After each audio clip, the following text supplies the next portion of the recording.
This is Christopher Moldong of Chris's Storytelling Corner. Today I'm going to do a movie review for Skyscraper.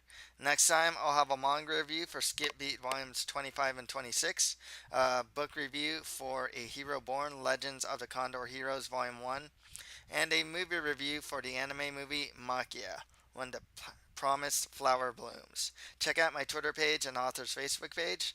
Links to all these will be provided on the description. I'd really like to hear from you guys as well, so leave any comments and make sure to subscribe and share this channel as well. So, the way that this is going to work is that I'm going to give a detailed recap of the movie Skyscraper. So, if you haven't seen it yet and you don't want any spoilers, warning right now, spoiler warning right now. Okay? Afterwards, I'll give my thoughts on the movie. As far as an initial grade goes, I'll probably give it like a C, C plus, and I'll tell you why in my thoughts. So let's recap Skyscraper. We're shown a FBI hostage rescue team leader and U.S. war veteran Will Sawyer in a situation where him and his team are the victims of a suicide bomber. He is badly injured but survives, and the nurse who treats him becomes his wife.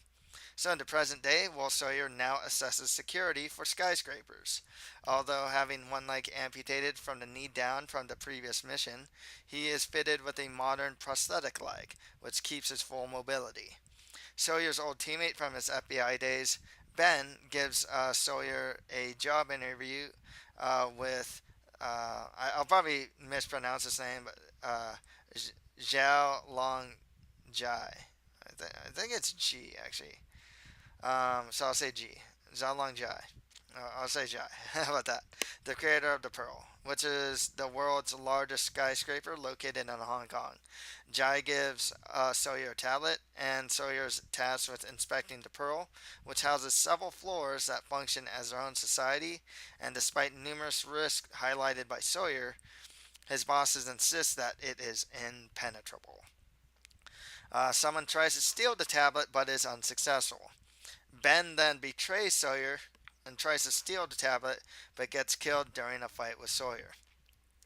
Later that night, a team of mercenaries led by a guy named Bota ignite the 96th floor of the building, blocking access to all higher floors and knocking out the computer controlled advanced fire extinguishing hardware which was constructed throughout the skyscraper. The flames cause an impenetrable fire line on the 96th floor, cutting off all rescue operations from below to assist survivors on the upper floor. The only people actually that live on the 96th floor and who are currently there is Sawyer's wife and two kids. Using security info on a tablet that had previously been stolen from Sawyer. The terrorists framed Sawyer as the chief culprit of the sabotage to misdirect the police. Sawyer, knowing that his family is trapped on the floors directly above the blazing fire, breaks free from the police and begins his ascent to the building to save his wife Sarah and their two children, Georgia and Henry. Upon nearly reaching the 96th floor, Sawyer decides his only hope is to now scale the building from the outside by climbing up the girders and columns left exposed by the terrorists' sabotaging of the building. And then he makes it to his family. They become partially separated in the chaos of the growing fire, which is spreading to the higher floors, but Sawyer manages to get Sarah and Henry to a partially functioning elevator. Sarah and Henry use the elevator for a free fall escape with the plan to engage the emergency brakes to reach the ground safely. Once they reach the ground floor, Sarah helps the police identify Bota as the ringleader. Sarah then explains to the police that she saw the terrorists carrying parachutes, or a company that makes parachutes. She didn't actually see the actual parachutes, but she saw a company that from like a suitcase, and it turns out they make parachutes, which explain how the terrorists plan to escape from the building. So Sawyer manages to get into the room where Jai is, and Jai explains that he has a memory card containing the money laundering tracking information on Bota as insurance against any attempt by him to extort money from him a second time. Bota learned the existence of the memory card and has made it a priority to retrieve it, uh, to destroy to destroy it and the incriminating information that it contains. When Sawyer finally locates Georgia, um, she's abducted by Bota and uses her to negotiate his own escape, um, and to pretty much get the memory card.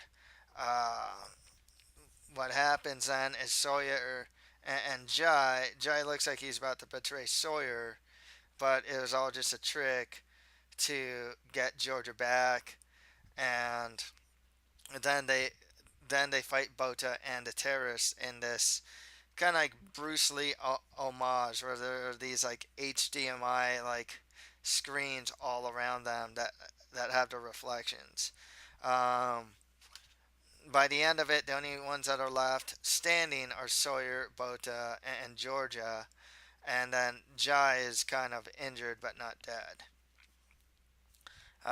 Once Bota is the sole survivor, he is killed by Sawyer, and Sawyer recovers his daughter as the flames continue to spread all around him to the very top of the skyscraper. Meanwhile, Sarah discovers the stolen tablet following a shootout with the police and the mercenaries at the parachute landing site.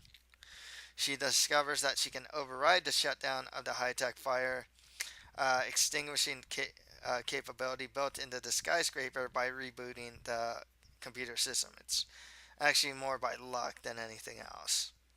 The fire is just rapidly brought under control, and then Sawyer and Georgia reunite with Sarah and Henry before leaving the premises, and that's where it ends. So, before we get into my thoughts on the movie, I'd like to plug my author's website at www.chrismoldon.com. You can read a new blog post there every week. Also, do you like action, adventure, fantasy, crazy new characters, and different worlds? Then buy my book, The Mustard Prince in the Condiment Kingdom, for just $4.99 via ebook on Amazon.com or on my author's website. Links to buy it will be provided on the paid description. Please also subscribe to this channel, as that would really help me out. So let's get my thoughts on the movie. So the thing is, I came into the movie with pretty much the expectation that it's just gonna be an action movie. I'm gonna turn my brain off and just have fun, not think too hard about the plot, any plot holes or anything like that, or anything that was just too crazy. And it was fun when I did that too. I have a movie pass, so I can pretty much watch like a new movie every day.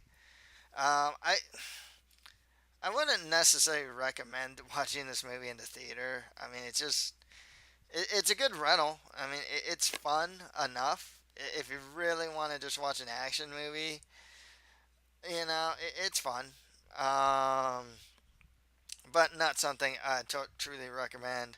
I mean, the main reason to watch this movie is to see The Rock. It's Dwayne Johnson plays Will Sawyer, who is the former FBI hostage rescue team leader and amputee, who now assesses security for skyscrapers.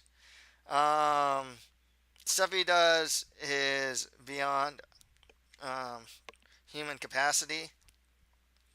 It is cool. I mean, he has some cool one-liners. I'm behind you, among other ones. Uh, Other one-liners. It's The Rock, but the thing is, like, half the time you can't even tell he's an amputee. I mean, he seems to move a little too. Maybe he's just well trained, but he just seems to move a little too well for a guy that has a prosthetic leg. Um, I don't know how many times a dude can really crash against the side of buildings, for example, with like fire coming at him and like glass and people chasing him and survive without any serious injury. I mean, it's stuff like that you just got to like suspend your disbelief. Um, as far as character goes, I mean, he is pretty much what you expect. Just a guy who's huge, who who can fight. You know, like he is a typical like action movie star uh, type guy. If anything, this is something. It's something akin to like Die Hard, but like you know, like not as good as Die Hard in a sense. You know, it's like the guy has to save his family. They have Nev Campbell who plays Sarah Sawyer, Will's wife.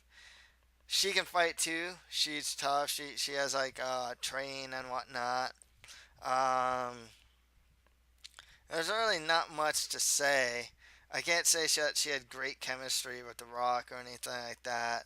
She was just kind of there. Same with yeah, Chin Han who played Xiao Longji or Zhai. Um, Once again, like none of these guys really stand out. They're kind of typical. Like Zhai was just kind of like a typical. He wasn't greedy, which is good. You know, by the end, he's all, I'm gonna rebuild. You know, um, so he wasn't particularly greedy or anything like that. He's like this kind of rich entrepreneur. Um, uh, pretty kind of like a I want to say philanthropist, but it's tough to say. Like, just he's just a businessman. He can fight a bit. There was Chorus Bota, who was the terrorist, the main terrorist guy. Pretty cookie cutter. I mean, there wasn't anything about Bota that wasn't cookie cutter, and he seemed to have his terrorist team seemed to be not infinite, but man, there were a lot of terrorists there. I gotta say, they were nearly infinite. Pretty typical from being. He's like Scandinavian. He's just tough, rugged guy. Doesn't care. Um, Willing to do anything that's to to get, just willing to do any dirty deed or whatever, to get what he needs to get done. We saw Ben, he's kind of there. He betrays Will. Not much can be said. Can't really tell. I suppose he got forgiven at the end. You know, Will called him a brother, and Ben said, "We were never brothers." But by the end, he told him what was going on. So I kind of actually wonder if he was just saying that, or does he not care about Ben, or what, Then we had Mr. Pierce, who was like an accountant guy, but he turned out to be evil. And then we also had a girl named Gia, who was this like kick-ass like Asian woman, Like I said, the expectations for the movie were pretty much what I expected. He's jumping through turbines, jumping from this scaffold onto the building, rappelling, going through fire sometimes, fighting terrorists. I mean, it's all there. That was my expectation. It did fulfill my expectation. There was a lot of fire here that seemed to just have a mind of its own. It was its own character um, that he had to deal with, among the terrorists and other things that were happening. So there was a sense of urgency going on with the fire spreading and whatnot. Like I said, the action was fine. It was fine for what it was. Nothing, wasn't like the craziest action scenes. It's pretty much what you expect from The Rock. It was kind of cool seeing that homage to Enter the Dragon with the mirror scene. In this case, it was just a bit more of a modern take on that. I thought that was a really cool touch. The skyscraper was pretty impressive in itself. Um, you can't expect reality from this movie. It was pretty unreal. But, like I said, it was a fun movie. It wasn't anything great, but it wasn't bad. I had fun. watching it. It was just, if you turn your brain off, don't question much of anything, and just go along for the ride. It's a fun movie. So that's all for today. If you like this, don't forget to subscribe, share, and comment to this channel. Thank you for listening to this movie review. Next time, I will have a manga review for Skip Beat Volumes 25 and 26, a book review for A Hero Born Legends of the Condor Heroes Volume 1, and a movie review for Makia When the Promised Flower Blooms. Thank you, and until next time.